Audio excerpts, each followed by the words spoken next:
I think you need to know what you're going to use the data for. And in this case, typically they were, quantifying greenhouse gas emissions. So that makes the greenhouse gas emissions model the place to go to know what data you actually need. And as I think I discussed in the tutorial, you can use a bottom-up approach method or a top-down approach method. And with the bottom-up approach method, then you're supposed to model the activity in detail.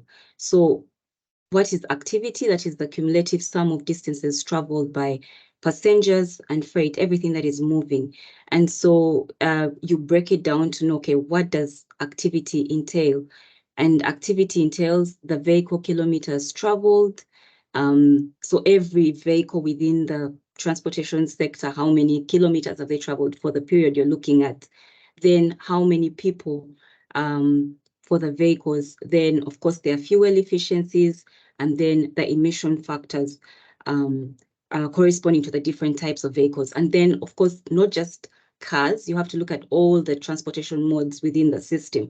So the place to start with is the greenhouse gas emissions model, and then break it down what is entailed in there. So that's for the bottom-up approach. Now, when you go down to the next slide, please, the top-down approach, in this case, you're only using the fuel consumed by these vehicles. So that is also another data point, and then the emission factors or the carbon contents of the fuel. But also remember, this is a mitigation, potential analysis and scenario development. Next slide, please. So you need to also know how is the sector, you're asking yourself, how is the sector developing? How is it changing? How was it in before, and how is it changing? So what will vehicle ownership look like in the future? What are the new transportation projects that are being planned? What does policy look like? And so you need to also look at the projects that are ongoing. And as a data collector, really, the ASIF framework might not be that important, but when you use it to think about the projects, then you're able to exhaust everything. So the ASIF framework, you're looking at things that are targeted at avoiding journeys. So you're reducing on the vehicle kilometers traveled, or you're shifting from modes of transport that emit high greenhouse gases to those that emit less. So maybe from private car use to public transport. Then you're looking at fuel, improving the energy intensity, and then also reducing the carbon content of the fuel. So you look at everything that's happening within the transportation sector, and then classify it within ASIF, and then you can know what data to include. But another aspect that maybe is not included here is you need to talk to the stakeholders. After you've identified the different data points, then who will provide the data points? Then you talk to the stakeholders. Then they inform you about the data that they actually have, the formats and things like that. So talking to stakeholders is actually very key. Yeah. Yeah, it's a good point, especially to understand like which data are available. Also to have a continuation of the data collection. Yeah. But which challenges did you face regarding the data collection, and did you find any solutions? Yes, the challenges were massive, I think, because I would like to think this was one of the first exercises like this. So data directed towards climate change in particular was not there really. Maybe we can go to the next slide and back up a bit, please. Yes. So starting from, I'll start with the vehicle kilometers traveled. Vehicle kilometers traveled, this would be odometer data for all the vehicles. Let's look at road sector for all the vehicles. Nobody has this data in Uganda, especially because we don't do annual vehicle inspections. which would be a way to collect that data. So what we decided, what we opted for, and lucky for us, some studies had been done. For instance, the Expressway Development Master Plan had modeled travel. So had the National Integrated Transport Master Plan. So we adopted mode shares and travel demand estimates, and then use this to determine the vehicle kilometers traveled for the different types of vehicles in our categorization, and that's just for roads. For things like railways, that was a lot easier to find, because the railway sector is not so developed in Uganda, but also the locomotives are few, and they keep track of that, so that we got. And for airways and waterways, where this was not also very clear, we just opted to do a top-down approach as opposed to a bottom-up where you have to model the activities in detail. So it's in the absence of this data, we looked to secondary data, and that's the same thing with fuel economy, emission factors, or even carbon content that was not there. So we had to look to secondary data, and so for carbon content, we used IPCC defaults, carbon emission factors for fuel types, and then there's a previous study that had been conducted on average automotive fuel economy, which we also opted to use. But you can see that it was conducted in 2015, and now we had to make some assumptions to adopt it for the periods that we were looking at. And then some data we got, but it was very aggregated at a high level. So you have, say, insurers collecting data and classifying it into two, for instance, small vehicles, larger vehicles. Everybody collects data to suit their needs. So some of that we got it, but it wasn't usable, and so we did not include it.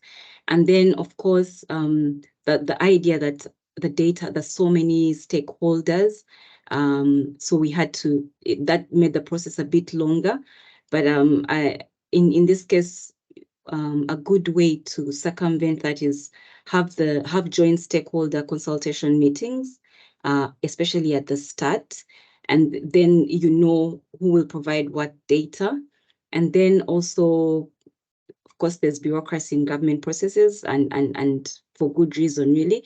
But having a liaison person from the government who then communicates to the other government entities sort of made it easier for a private company like Maya to collect this information, because they speak the same language at that level. Yeah. Yeah, it's always a good opportunity to bring the different stakeholders together, because sometimes they have not yet met, maybe, or in different settings, and had not the chance to talk about, okay, which data do you collect? And it's also good that there are processes in place for good reasons, but not always supporting the course. That's true. But it's great. So with this, so I already had some questions. I would like to hand over to Felix if there are any questions in the chat yet to Grace. Yeah, thank you. Yeah, there are two questions in the moment. The first one is from Eric. Yes. Grace, could you please explain more the upcoming transportation project in Uganda, focus on BRT rail, and what is the preferred fuel for public transport? So is it CNG, diesel, or There's the upcoming projects. So the first question was the upcoming projects in Uganda? Yeah, exactly. So yes, there's a whole lot of plans for Uganda. Yes, there's a BRT that has been in the pipeline for quite a long time, and the BRT has basically comes from the center Kampala and sort of radiates into the suburb areas. And yes, there's also plans for this talk of a light rail transit from Kampala to Entebbe, but then they've also done feasibility studies to also, in a way, cover the areas that the BRT doesn't cover. Then for public transport, already we have a very short, about 12 kilometers of rail from the center towards the east. and it runs about four services a day. But there's plans, there's talk of also extending that to not just the east, but other areas. But that is also still in the pipeline. Besides that, there is the talk of a standard gauge railway, but that's a bit on hold, as now the plans seem to have moved towards rehabilitating the existing meter gauge railway. And then in terms of the fuel that is used for public transport, I think it's typically, I would say, diesel, but I need to double check. Yeah. Thank you. And then there's another question from Eric in the moment, and that's which Euro norm for engines is used in Uganda? Is it Euro 3 or so? And unfortunately, I'm not able to answer that question, but I can give you, I can link you to a source for that data. The Mutenyo report would be a good one to look at, but I'll provide a source for you. I'm not able to answer that concretely with confidence.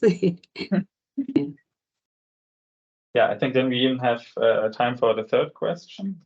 And that's from Verena, and it's like, hey, I was wondering if you have any general recommendations on how to fill data gaps, like good secondary sources, stakeholders to approach, and what was important in the case of Uganda, in this case.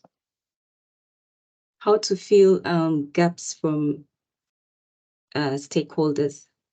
The first, I think secondary data is a very good way, because there's lots of studies that go on, except they are piecemeal, and sometimes if you're just coming in, you're probably not even aware that these studies are actually going on. But from those studies, then you might be able to find data. I think that's the secondary data is one good way to fill data gaps. In the event that the budget and the time allows, some of this data you might be able to try and do like primary data collection. Yeah. I don't know if that's satisfactory. And of course, as assumptions, there's no way to avoid making assumptions for certain missing points in data. Yeah.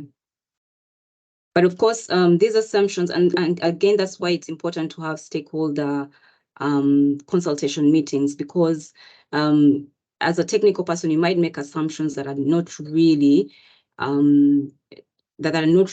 relevant for the local situation. So you need to have meetings and double check these assumptions with the local experts or the people on ground who know what's actually happening. Yeah. Thank you. Do you think we even have time for another question? Yes, I think Ida shared a question, which is also digging to my follow-up question with you. So yeah, please. Yeah. The question is, considering that you had to make several assumptions for your bottom-up analysis, for example, for vehicle kilometers traveled, do you think that the result obtained at the end is still better than doing a top-down approach based on fuel sold? Well, that's a very debatable question. One, I would say for the bottom-up approach, we used data. We compared data from two individual separate modeling entities, which was close to the same result. But also, when you consider that for mitigation potential, if you're able to if you want to be able to model the impact of different projects and different interventions on greenhouse gases, then a bottom-up approach is the best option to use, because then you can look at, okay, if I'm going to avoid vehicle kilometers traveled, what will say having a BRT versus so many vehicles entail, which you might not be able to do with a top-down method. The accuracy you get with mitigation potential analysis and scenario development with a top-down approach is not the same as you would with a bottom-up approach. But I understand that question. And the top-down, when you have the fuel cells, yes, that is very accurate, more or less, in as much as it doesn't take care of things like you don't know if the fuel was adulterated. Also, usually you'll just use a default value for the fuel in terms of emission factors. So because you don't have emission factors for these emission factors, but also the vehicle edges, things that would also eat the engine sizes, things that will also ultimately affect greenhouse gas emissions, then at the end of the day, you find that a bottom-up approach is likely to give you a slightly more accurate estimation than the top-down approach. Yeah, I hope that answers the question. Yeah, thank you for the interesting insights. Yeah, and I will get back to Kirsten. This would also lead to my follow-up question to you, Grace, because you shared in your lecture about the top-down and bottom-up approaches. Yes. So maybe you can share also a little bit more into like what to choose when regarding data availability. So we got already a very specific question, but maybe you could share a little bit more in general which approach is more usable depending on the data. Yes. So for this particular exercise, they used both the bottom-up approach and the top-down approach. And the top-down approach was used for inland waterways and aviation, and strictly this was based on availability of data. So what I'm saying is the availability of data will dictate what approach you should take. But if you have for a mitigation potential analysis, again, like I just explained, because you need to check the impact, then a bottom-up approach is the best option. But without the data, then you're better off opting for the top-down method. Yeah, the top-down approach. Yeah. It's great. Maybe Anna, could you share again the slide regarding the collected data from Grace, so that we can then also have like a little. I have a follow-up question regarding the frequency for the data collection, because you shared, for example, you had like the consultations with the stakeholders. Yes. Anna, next slide.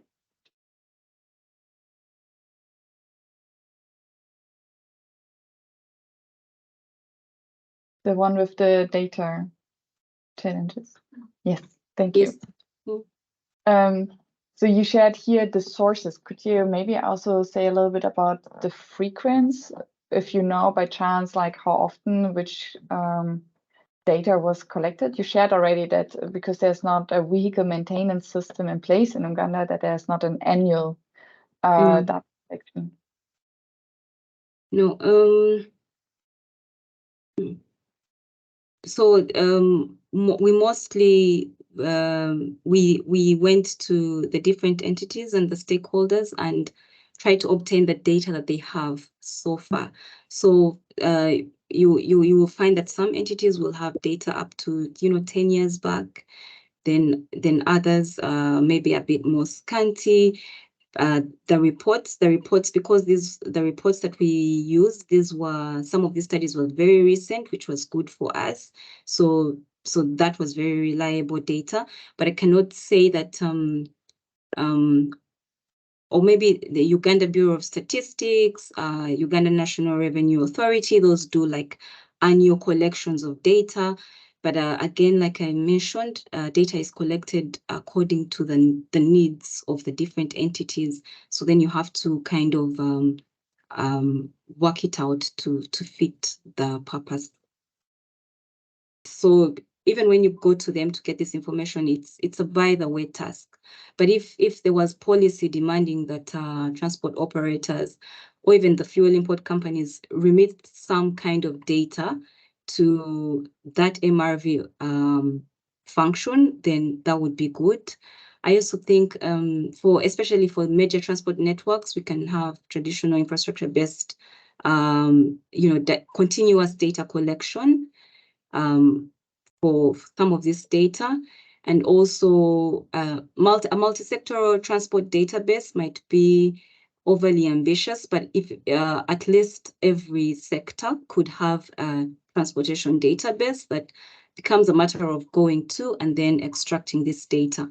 And other innovative ways to collect data from both passenger and freight vehicles. Yeah, you shared with the for this exercise the assessment that a lot of the data were like scattered in different bits and pieces, and you had to collect a lot from different people or entities. So yeah, of course, if it be a database would be amazing. Like also to have this provision regularly. Yeah. Felix, is there more in the chat? Yeah, now there is another question.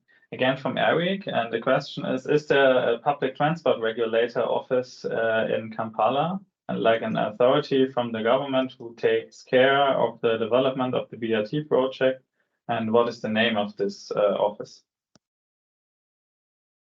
Yes, I think the place to go would be the Ministry of Works and Transport. Ministry of Works and Transport is the one that is in overall in charge of transportation and regulation of the entire transportation sector. Yeah, so the Ministry of Works and Transport would be the best people to look to. Thank you. Yeah. Great. It's good to have like this direct exchange with you, Grace, because it's like amazing, like the work you conducted and also this resources you have in the back, like what's going on in Uganda right now. And I understand in your PhD you will focus also more on railways. Yes. Looking to see more of this. Thank you. So with this, thank you very much, Grace. I would like to use the opportunity to share a little bit more about the transport data from MRV to Action online course, where your lecture is part of it. Okay. And also to announce the next meet and greets. And last but not least, we have also a little survey in the chat. So maybe Anna, you could share first about to give you a little insights on the course. Because the course is where Grace's lecture is also part of module 2, where we have a deep dive into the basic calculation approaches for transport. We will learn there more about also the top down and bottom up. Thank you very much also for here to share more about this. And as you see, like road transport is one of the major emission producing subsectors. And you can split it down. So also the data point, Grace, what you shared is very important, like to have this regular collection for these data. Please click again, Anna.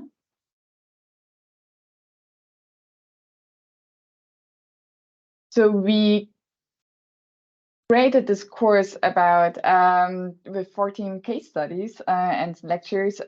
This course is online and available for everyone. And with this, also my colleague later shared already the link to the course. But maybe let us introduce to you the next meet and greet. This time we will actually move to Indonesia, to Asia. Our GIZ colleague Gemma will there share more about the bus rapid transport projects in Indonesia. So also here we heard already that in Kampala or in Uganda there will be these projects coming up. We are already implementing one of them with 5 pilot cities in Indonesia. So if you're curious to learn more about this, stay tuned and join us in to weeks again with Gammer.